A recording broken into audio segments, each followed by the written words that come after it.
bienvenidos. Esta es una introducción al pensamiento político contemporáneo 2, clase que es del profesor Pablo Meriguel. Bueno, para iniciar, lo que tenemos que hablar es de las corrientes del liberalismo clásico de Joaquín Avellán. En este primer punto vamos a analizar desde los capítulos 1, 2 y 3 del libro Ideologías y Movimientos Políticos Contemporáneos en Juan Antonio y Javier Torres, editores. Para iniciar a manera de introducción, hay que imaginar una Europa del siglo XVII y XVIII, donde los estados con poder casi absoluto, iglesias con autoridad excluyente y una sociedad llena de privilegios estamentales. En este escenario o sentido se puede empezar a cuajar una idea de revolución o una idea revolucionaria, en la cual se pone límites al poder y reconocer derechos de los individuos, en lo religioso, en lo económico y en lo político, ¿ya? Esta crítica es absolutista y desemboca en una exigencia de una constitución escrita que organice un poder limitado y controlado. Para Joaquín Avellán, él nos está mencionando en el texto que el liberalismo clásico quiere convertir súbditos en ciudadanos, acabar con privilegios, asegurar vida, libertad y propiedad. De esta forma, someter a los gobernantes a reglas comunes, desde el inicio. Según Avellán, eso es lo que diferencia del radicalismo democrático en sí, ¿no? Con el cual comparte la libertad, pero discute cómo y a quién ejercer esta política correcto o incorrecto. Según Avellán, la fuerza y el estilo argumentativo de la crítica liberal, así como el momento en el que se expresó, variaron según cada país, ¿verdad? O sea, no era lo mismo en Inglaterra que en Alemania o que en Francia, ¿listo? A eso es lo que me refería. Puedo decir o acotar que a continuación vamos a examinar cómo se configuró el primer liberalismo en Inglaterra, posteriormente Francia y después Alemania, limitándonos así a rastrear las ideas contra el absolutismo y los privilegios estamentales. En Inglaterra hay que hablar de los conflictos del siglo XVII que crearon o empujaron a dos corrientes al cambio: la tolerancia religiosa de los disidentes y el derecho natural que reivindica límites del poder. Aquí en esta parte se puede hablar que emerge John Locke y habla de una ley natural que protege la vida, la libertad y la propiedad, ¿ya? El Estado nace por contrato para garantizar los bienes, así que su poder es legítimo solo si es limitado, ¿ya? Sin embargo, Avellán menciona que en Locke la propiedad sigue marcando el acceso político, la separación de poderes, y que esto no se traduce enseguida en participación para todos.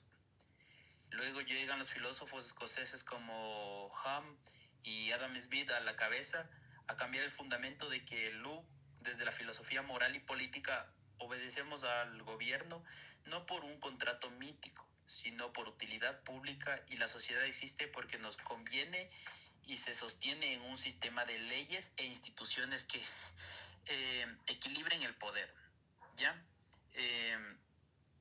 Con esto podemos hablar de pesos y contrapesos que sirven para equilibrar este poder. Ese modelo de gobierno liberal restringe y se ve plasmado en la Constitución inglesa, en un régimen mixto que equilibra la libertad muy amplia con autoridad política, donde existe también un parlamento que predomina el rey y queda en esencia limitado a funciones ejecutivas, ¿ya? También este se encarga de garantizar la libertad de prensa y la existencia de una opinión pública, ¿no?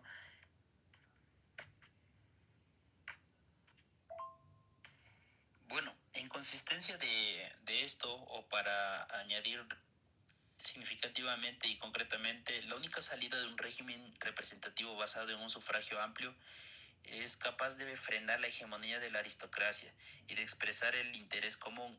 En esto la educación es decisiva al conocer los verdaderos intereses de los ciudadanos y los identificarán con el bien general, ¿ya? Los perseguirán de forma racional y ordenada, y así un buen gobierno. Y por extensión, un gobierno liberal es el que realiza los intereses de la mayoría.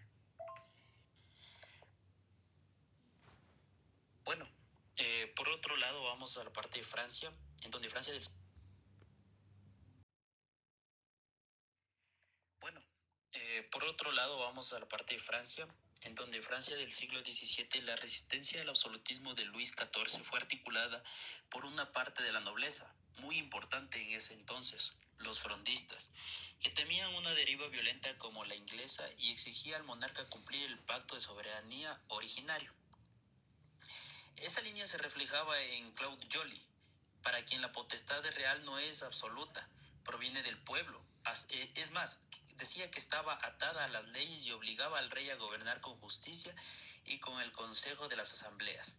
Pese al cierre que impuso el absolutismo, Pierre Jurieu reactivó la crítica desde el exilio, donde nos decía que los hombres nacen libres, el poder político es necesario, pero el pueblo no puede ceder a lo que no le pertenece, como la conciencia, o el derecho a destruir a la comunidad. Y que por eso la autoridad, incluso si se pretende absoluta, tiene límites, en sintonía, ¿no? Fenelon reclamó que el rey se someta al derecho y que se restauren las viejas instituciones representativas, donde más tarde Montesquieu fijó el marco teórico del despotismo como el gobierno de una sola voluntad, sin ley y sosteniendo por el miedo, condenando a corromperse los gobiernos moderados, monarquías o sean repúblicas, y que reposan en leyes estables y son el único terreno donde se puede dar una libertad política. Por esto que acabo de mencionar, se habla que Montesquieu nos habla de la libertad política, que no consiste en hacer lo que a uno le plazca, sino en actuar dentro de lo que la ley le autoriza, y no a ser compelido a una ley que no manda. O sea, ¿cómo puedo explicar? Ya sé cómo. Nos habla de una libertad que solo puede florecer en gobiernos moderados, pero incluso allí peligra porque la experiencia muestra que todo poder tiende a extenderse. ¿De qué manera? Se puede decir que se controla por el poder absoluto, ¿ya? Pero de ahí la tarea difícil y rara de diseñar contrapesos, los pesos y contrapesos de los que nos habla.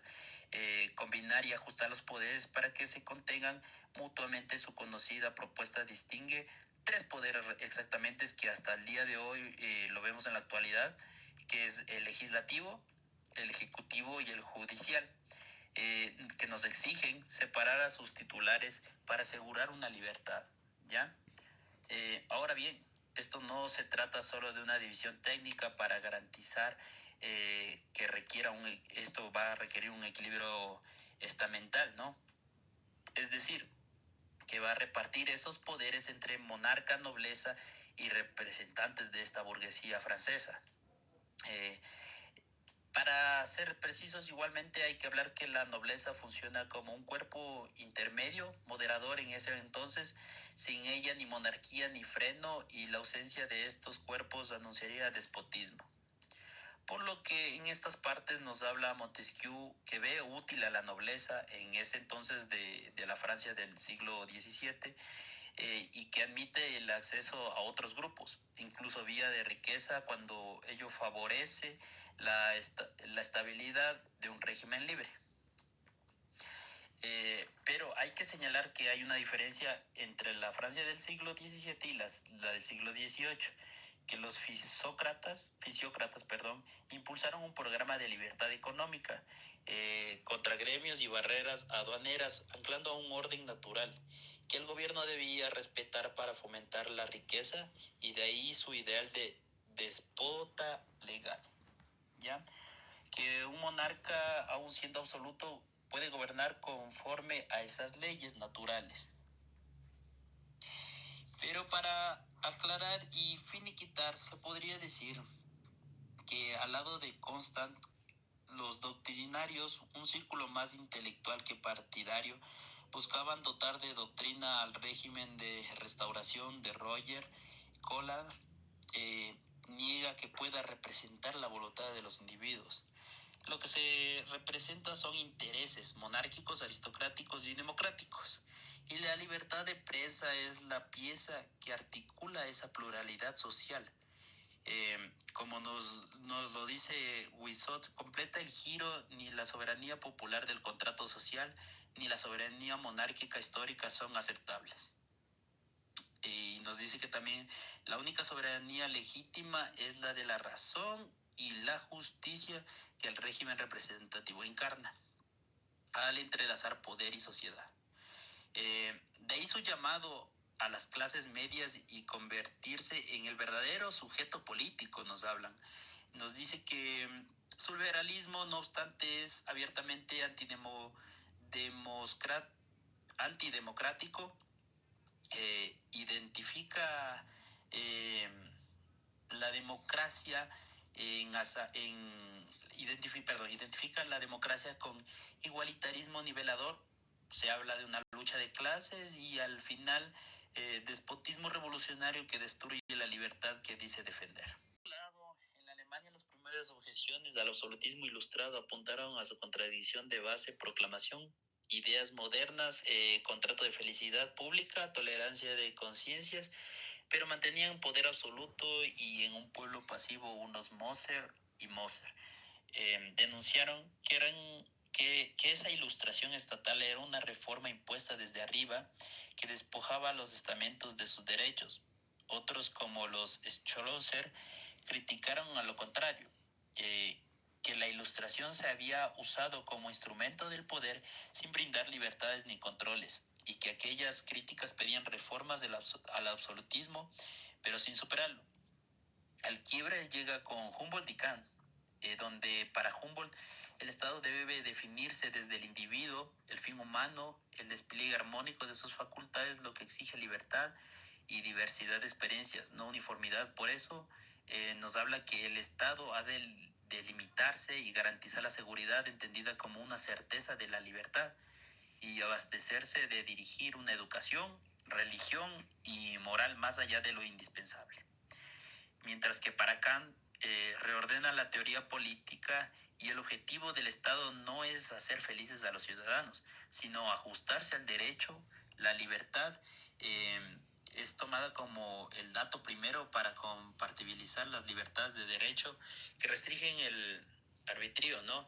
Wilcourt nos habla también y crea reglas comunes, donde dice que el Estado civil no nace de un contrato histórico, sino de una idea normativa donde las leyes son legítimas, sí podrían emanar de la voluntad unida del pueblo.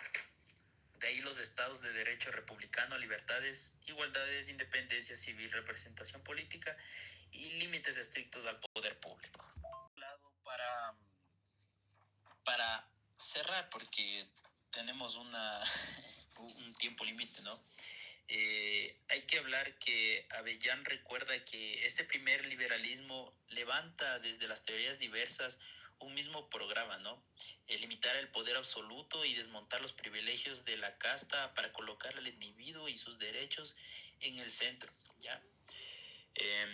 Para mí, se hace como un proyecto concebido en tiempos preindustriales, no logra sostener la cohesión cuando interrumpe la sociedad industrial y se intensifican los conflictos entre grupos y clases, donde nos muestra que las nuevas exigencias de igualación social y la inclusión política desbordaron la promesa liberal clásica. Aunque algunos liberales aceptaron esta democracia, buscaron moderarla con reglas que ponderan la educación y el patrimonio. ¿Ya? El punto de inflexión llega con la crisis de la década de los 1870, donde la prioridad dejó de ser ampliar las libertades y pasó más a fortalecerse esta parte estatal o el Estado prácticamente. A partir de entonces el liberalismo se replegó hacia una defensa de intereses de clases, perdiendo su antigua pretensión de articular a la sociedad en un solo conjunto. Capítulo 2, donde es el texto de Ángel Rivero y propone entender una ideología política en sentido anglosajón, no marxista, como un conjunto de ideas que orientan a la acción y aplica esa noción de liberalismo conservador, ¿Qué quiere decir? Que examina sus temas, sus convicciones, sus autores, sus incoherencias y sin buscar unas segundas intenciones. Las ideologías, recuerda, explican y evalúan la realidad que ubican a las personas en la sociedad y proponen un programa de acción. Por eso están muy cerca de la práctica, que se nutren tanto de la experiencia política, como Burke, eh, como también de la teoría de vocación que publica como Nozick, sobre el suelo común, el liberalismo, donde se afirma una centralidad del individuo, sus derechos y dignidades en un Estado que es limitado y cuya legitimidad proviene de un consentimiento, ¿no? Eh, Se puede decir que también un constitucionalismo de separación y control de poderes para proteger las libertades individuales. Eh, También, ahora bien, al adjetivarse eh, el liberalismo conservador propio del contexto británico y estadounidense es poco racionalista y gradualista. Se puede decir que es escéptico de la redistribución pluralista y antipopulista que desconfía de una soberanía popular ilimitada que pueda aplastar al pluralismo y valorar tradiciones, sociedad y el Estado como un marco que resguardan la conciencia y propiedad, que puedan admitir una revolución solo si restaura la libertad. El liberalismo progresista, en cambio, es más ilustrado y reformista. Con la justicia social como eje, en síntesis, se puede decir que ambos comparten el Estado liberal y luego liberal democrático, pero el conservador busca gobernar desde la experiencia, la prudencia, justificando las mismas instituciones.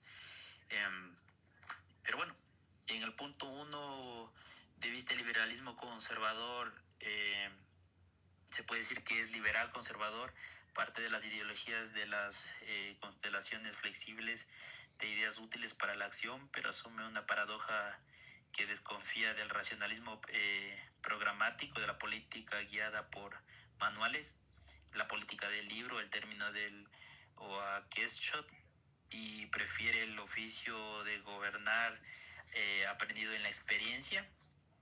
Ya debe revisarse más o menos o abandonarse para no convertirse en dogma.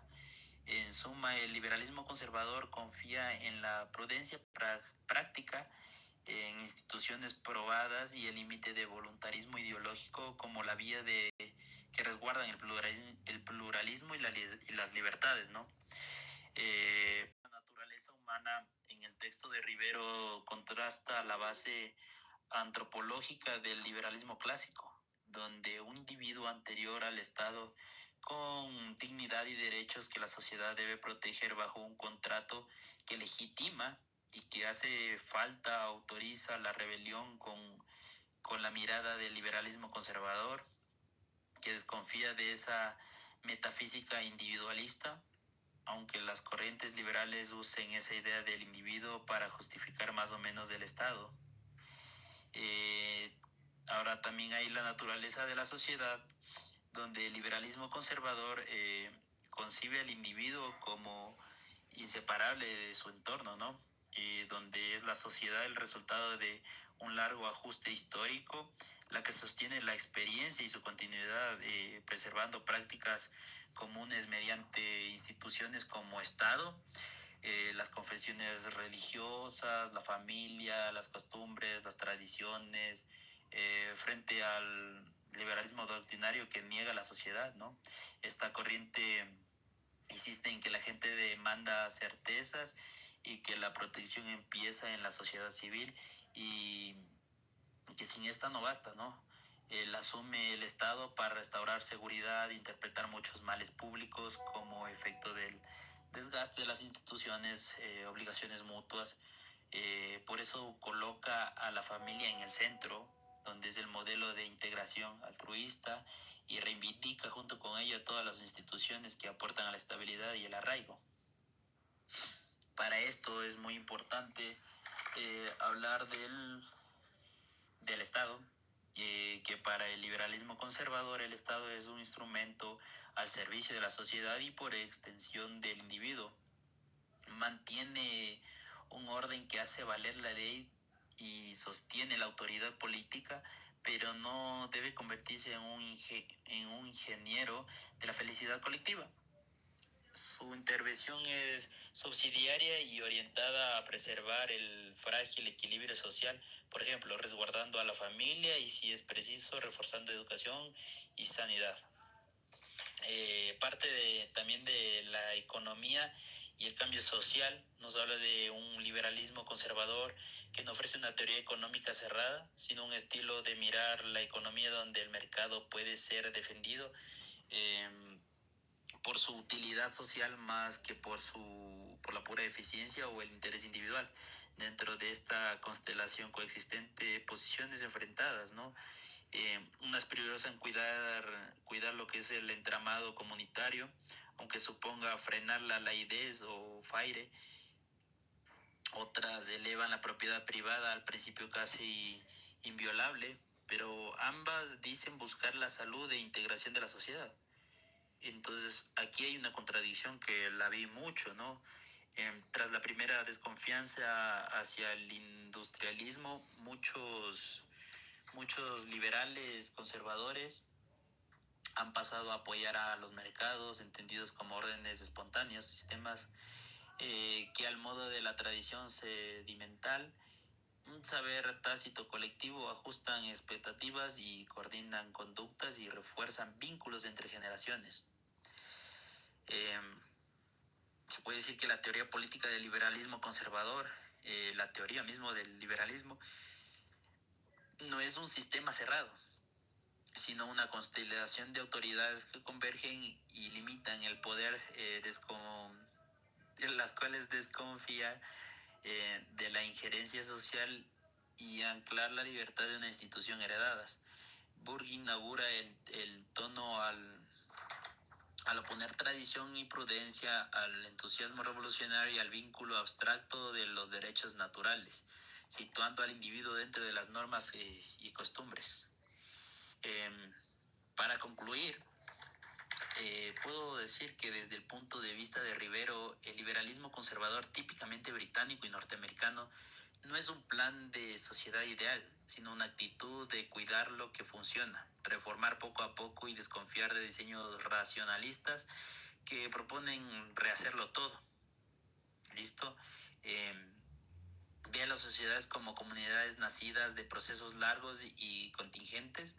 Por eso teme los cortes bruscos que puedan desbaratar este equilibrio y conceder al Estado un papel relevante, garantizar ley y orden, pero lo quiere acotado y sometido a representación y controles, ¿no? Eso hay que recalcar. Que esto le sirve para salvaguardar el pluralismo y las libertades, especialmente de las minorías. Prefiere políticas que, que cementen la vida común, como la familia, la propiedad, tradiciones, símbolos cívicos, y una mira con sospecha a las innovaciones que diluyen la identidad compartida. En suma, es una ideología pragmática, conservadora y prácticamente administrar con prudencia, ¿no? Con todo lo que nos...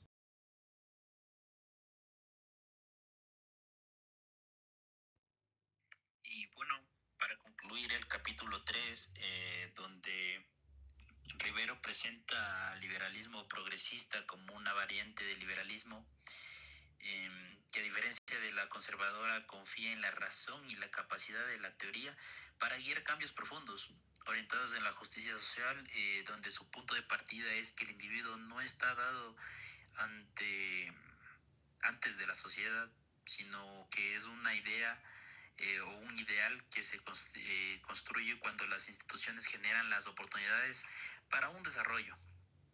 Idea que entra en el liberalismo con Mill desde Humboldt. Por eso el Estado asume un rol protagónico y debe proveer educación, salud, vivienda y protección social para que todos puedan desplegar su autonomía. Y así una igualdad se traduce en igualdad de oportunidades y la reforma social, que se vuelve el medio para universalizar las libertades liberales, aunque sea ajena del individuo prepolítico del liberalismo clásico, Permanece liberal porque mantiene al individuo como fin último y busca que todos accedan definitivamente a esas libertades. Liberalismo o socialdemocracia. El liberalismo progresista de Rivero aclara que el liberalismo progresista es la vertiente igualitaria del liberalismo, confía en la razón y en la política pública para transformar en serio una sociedad y hacer efectivos los derechos de todos, pero de ahí que la diferencia del liberalismo clásico tome al individuo no como dado, sino como un ideal que requiera condiciones como educación, salud, protección social y que el Estado debe ayudar a crear. Por eso en Estados Unidos el liberal nombra justamente estas políticas y el Reino Unido se habla de liberalismo moderno con Beveridge como emblema del estado de bienestar. El, el antecedente de Paine es incisivo en la pobreza producto de un mal gobierno que puede y debe combatirse con presupuestos bien gestionados, alivios fiscales a los pobres, subsidios específicos, impuestos que ayuden a los progresivos y apoyos iniciales a jóvenes. Que se Pasamos también al individualismo social, ¿no? Que Rivero describe el paso del liberalismo clásico al liberalismo progresista como una respuesta de autoprotección social ante los daños de la gran transformación capitalista y comparte con el conservadurismo la idea del individuo situado, pero en vez de reconstruirse el pasado propone diseñar instituciones que hagan que el progreso sirva al desarrollo humano. Por eso siempre critica el automismo clásico, el consentimiento legítimo de cambio de regímenes, pero no asegura derechos efectivos ni entiende que los sujetos son esencialmente sociales. Eh, Ahora también hay otra parte donde dice que otro capítulo o parte de la sociedad justa, donde el autor sostiene que el liberalismo clásico identifica lo justo con asegurar reglas para intercambios equitativos. Pero yo digo que el progresista replica que eso solo funciona si las condiciones iniciales no están sesgadas. Donde hay pobreza o desventaja, la libertad real existe. No existe. Exige igualar lo básico y abrir oportunidades. Por eso, en lugar de suprimir la propiedad, solucionar una solución antiliberal, el liberalismo progresista apuesta por redistribuir la riqueza vía impuestos progresivos y servicios públicos que eh, garanticen una salud, una educación y una vivienda, de modo que la libertad deje de ser un privilegio de pocos, ¿no? Y asume que eso sí, las objeciones obviamente sobre el exceso del Estado, el paternalismo e independencia responden reforzando mecanismos de gestión responsable, pero defendiendo el estado de bienestar como condición de una libertad efectiva para todos, como frente a la desestructuración social, allí donde esas garantías no existen. Eh, Se puede hablar también de la función social del Estado.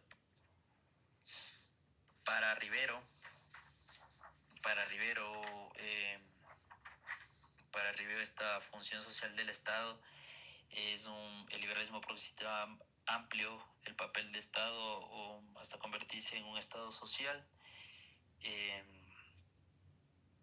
además de garantizar una ley de derechos, asume tareas de redistribución provisional, regulación, trabajo, salud, educación, como hemos hablado.